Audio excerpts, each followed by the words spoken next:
What's up, Lorehounds? It's Cooper here inside this Spacetime Studios boothish. Yeah. We're here with the CEO, Gary Gaddis. So you guys are actually, you've kicked off Call of Champions, which is an insanely quick MOBA on mobile devices. We see there's a couple of mobile devices here in front of us. What was your mentality building this out? Because obviously the mobile genre not only has flourished, but as we've written about and as other people have written about, kind of saturated the market. We've seen some close, we've seen some never launch anymore. So where were you going with Call of Champions? We wanted to build a highly competitive mobile game that is appropriate for the platform. So for us, that means very quick gaming sessions, easy to get in and easy to get out. If you want to stay and play, you can. But maximum matches on these are 5 minutes.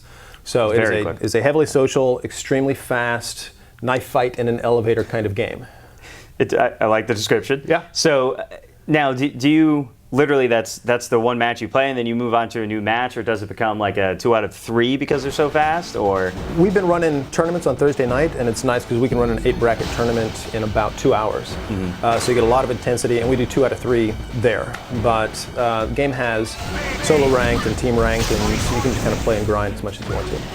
So the background for you guys, I think, is important because you haven't developed a MOBA. Most people haven't before.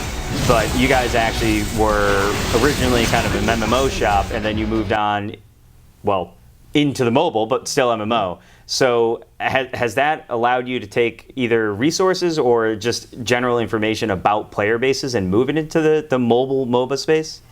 It was a pretty natural progression for us. So we've got some pretty amazing tech, like a $15 million tech stack, hardcore C++ OpenGL client-server architecture from our MMO days, which allows global connection for everybody, all the way down to edge. So even high latency countries get kind of a synchronous connection all around the world. iOS and Android, everybody plays together.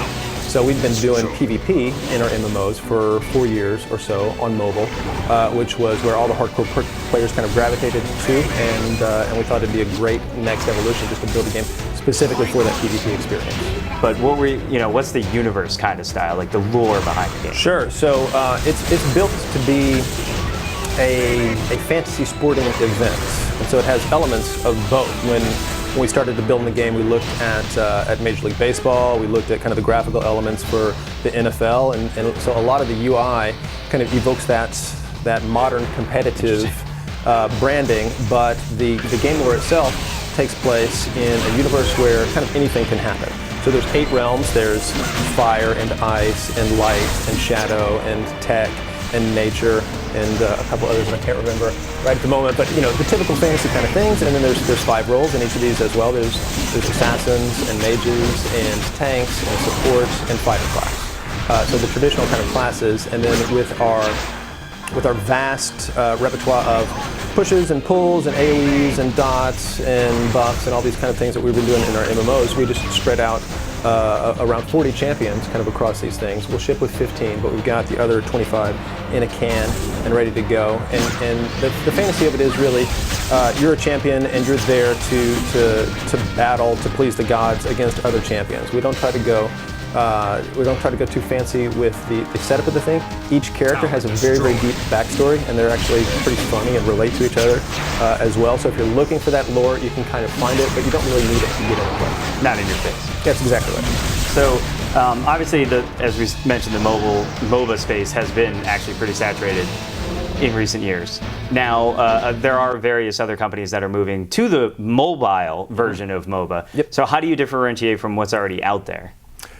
So MOBAs have some pretty traditional mechanics, right? They've got lanes, they've got jungles, they've got minions, but all of those things lend to a fairly in-depth and long experience. We wanted to take those type of mechanics and really distill them down to make what we've got appropriate for a 5-minute kind of game. So we've taken these mechanics and really distilled them down to a mobile-appropriate kind of time frame. So instead of minions, which are a tower damage mitigation mechanic, we have this thing called the Orb of Doom that we push back and forth. And when it sockets into a tower, it stops the damage coming out of the tower. It mitigates it by 80% or so. And so there's a lot of gameplay around pushing this ball around. Instead of a jungle, we've got kind of a maze in the middle with power-ups, and you can channel these power-ups and give them out to your team.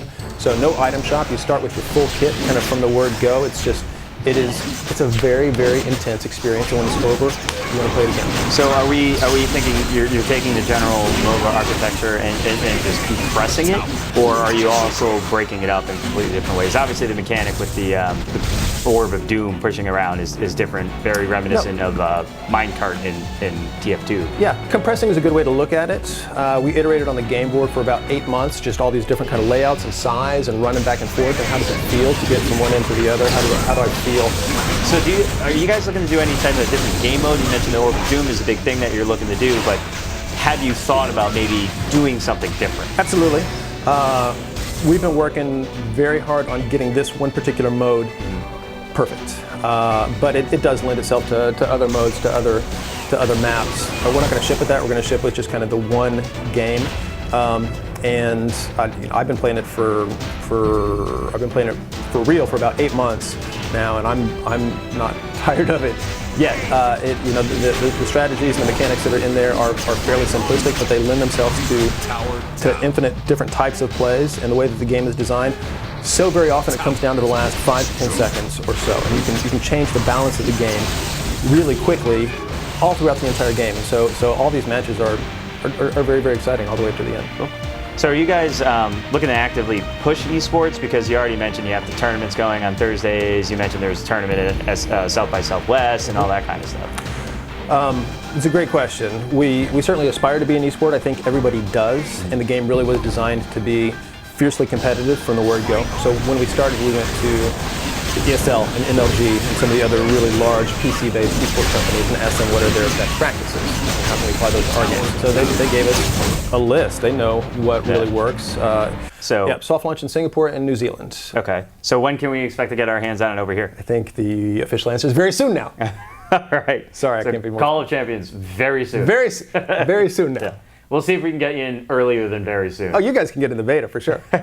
All right. Thanks so much, Gary. Yeah, pleasure, man. Thanks.